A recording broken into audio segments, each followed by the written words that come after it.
this video, we are going to start creating the bones or armature to move our character. So for this process, we're going to keep this fairly simple. I'm going to have these bones control things on a pretty broad scale. So for example, like the hands, I'm just going to have one bone that controls the whole hand. It necessarily won't be like individual fingers, although feel free to do that if you wish. So the getting started, I'm going to go to add armature, and you're going to see we have our armature right here. Now it is challenging to see our armature at times, but if we go to our object data properties and then viewport display, you can go to in front, and now you can see the armature at all times. Alright, so that works out.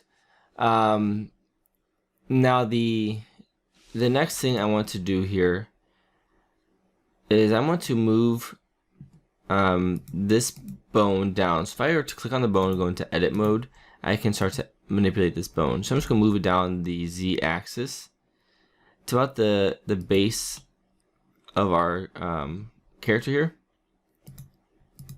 I'm actually going to move it forward quite a bit too. So let's go ahead and move it forward. Now you can keep this pointing up if you want. And this will be considered our root bone. The root bone is going to, everything's going to kind of to branch off this root. But I like to have it kind of in front of my character, so that way, therefore it's a little easier to grab, because if it's inside the character or something like that, it's going to be a little hard to find at times, and having it in front is kind of away from everything else.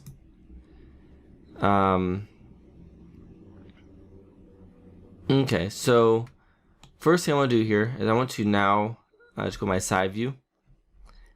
I'm going to extrude this.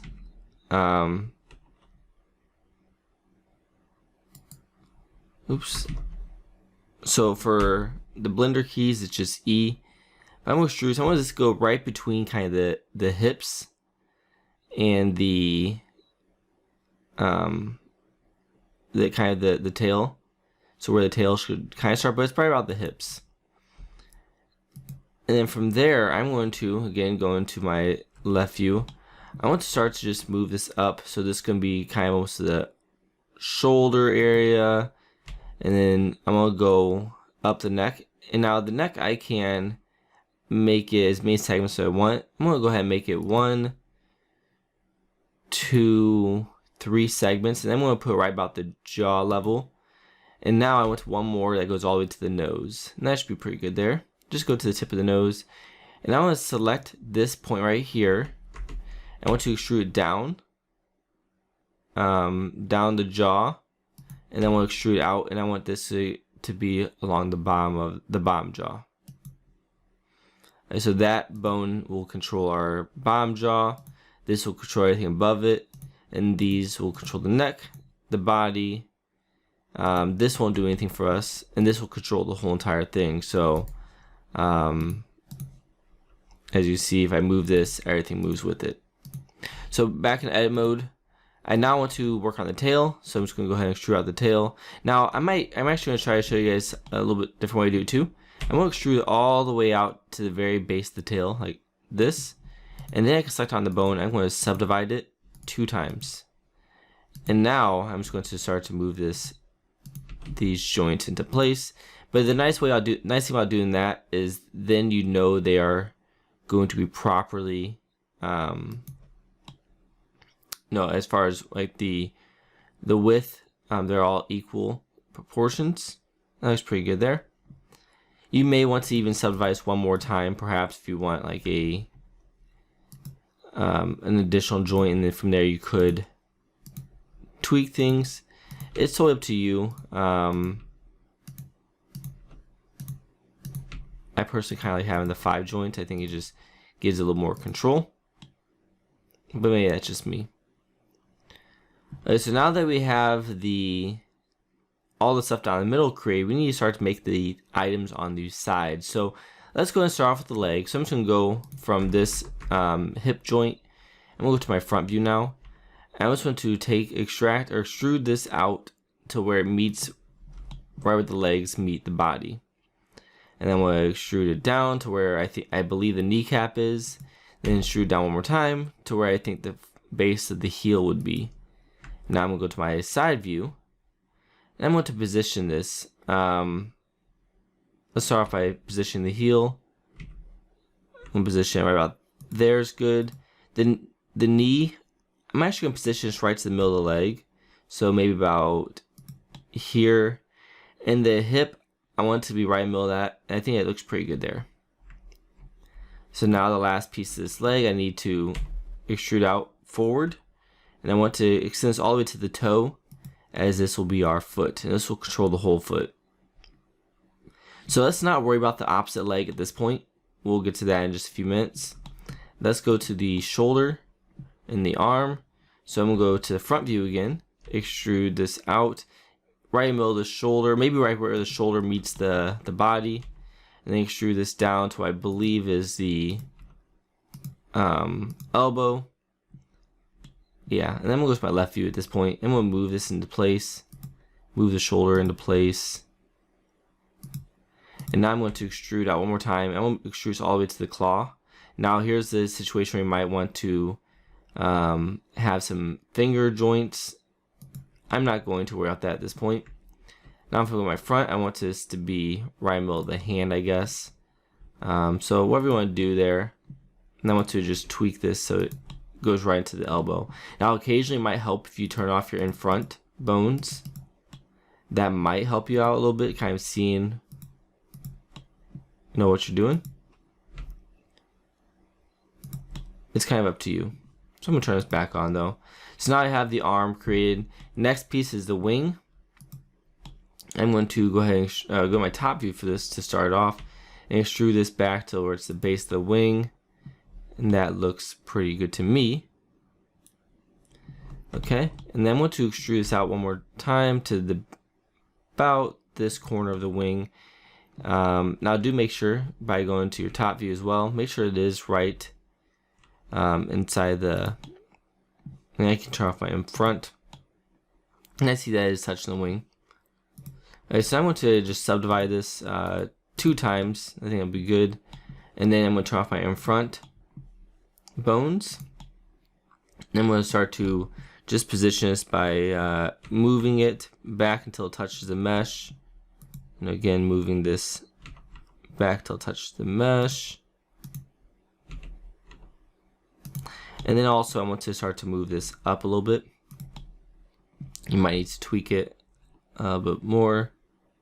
And maybe it might be a better idea to move it up earlier, but that's fine. And I just kind of want to make sure I catch all of the wing. And then just to tweak this, adjust it a little bit as needed. By toggling on and off the in front bones, you should be able to see what exactly is going on. Alright, cool. So now we have the armature just about ready to go. But one issue we are having is, it's not even an issue, but we could repeat this whole process for the opposite side, but there are some tricks to accelerate this process and make sure that they are identical. First thing we need to do though is we need to name every bone, or all of our armature bones. And so if you open all these up, you can hold shift and just open it by clicking on armature in the collections. I'm going to start off by just naming this root, and then I'm going to go to this next bone. I'm going to actually delete this bone, and now just to show you, with that bone deleted, everything still moves. Now this root bone is really great for if you want to like rotate your character, or if you want to make your character fly, whatever it may be. Okay, so I'm going to now call this bone here, and we'll call this well, I don't even know. Initially, I was thinking about calling it something else, but we'll call this body. And right now, we're just working on the middle parts. So now we have neck, and we'll put neck underscore 1. Then we have neck underscore 2. It's not very creative, but it gets the job done. Neck underscore 3. And then this one, I'm just going to call face. This one will be jaw 1. And if you need to, you can pull this out a little more. Then we have jaw 2. Okay, so now we have all those. Let's go ahead and work on our shoulder. So now here's where it starts to get, actually, before we even get to that, let's do the tail. I'll call this one hip. Or actually, let's call this one tail. Tail 1. Tail 2. I know this is really exciting stuff. And so go ahead and just click through everything there and naming it appropriately. Okay, so you have the tail, and now this is where things get really exciting. Not really. We're gonna start to name the side pieces. So this one is hip, but instead, the difference here is you need to put hip underscore, and then I always like to go by we need to identify if it's the left or right hip. Now personally, I always identify it by the character or the models left and right. So if I were looking through Charizard's eyes, this would be Charizard's right hip. So that's the way I kind of always like to do it. It's totally up to you. As long as, well, yeah, I think that it's probably a good idea to just go by the perspective of the character, just because you never know which direction the character will be facing. So then we'll call this, we'll call this thigh right,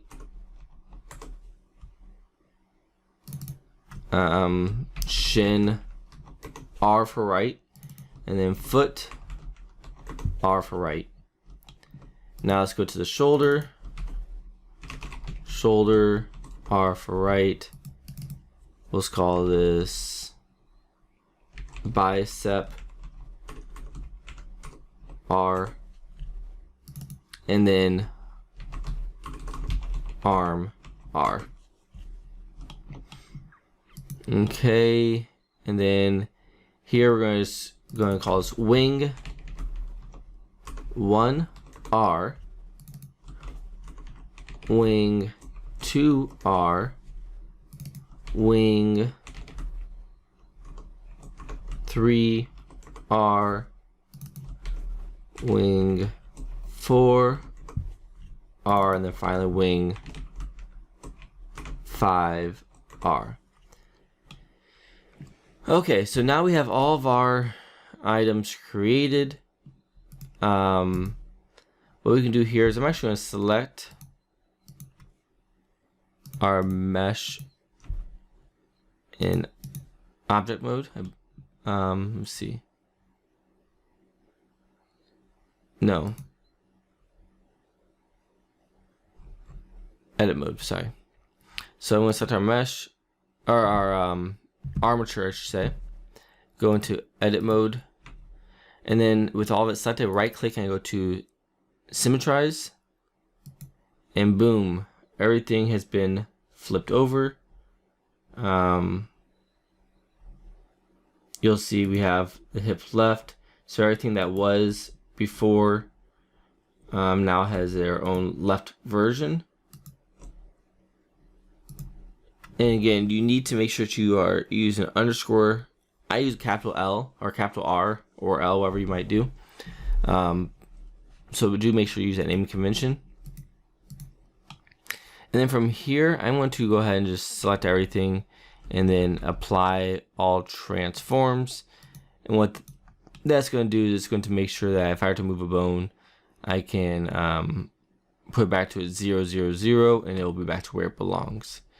Alright, so now with that being done, we will conclude this chapter. In the next chapter, we are going to go about finishing our rig, including the applying the weights to our bones, and then also doing some constraints to help it move in a more of a natural way.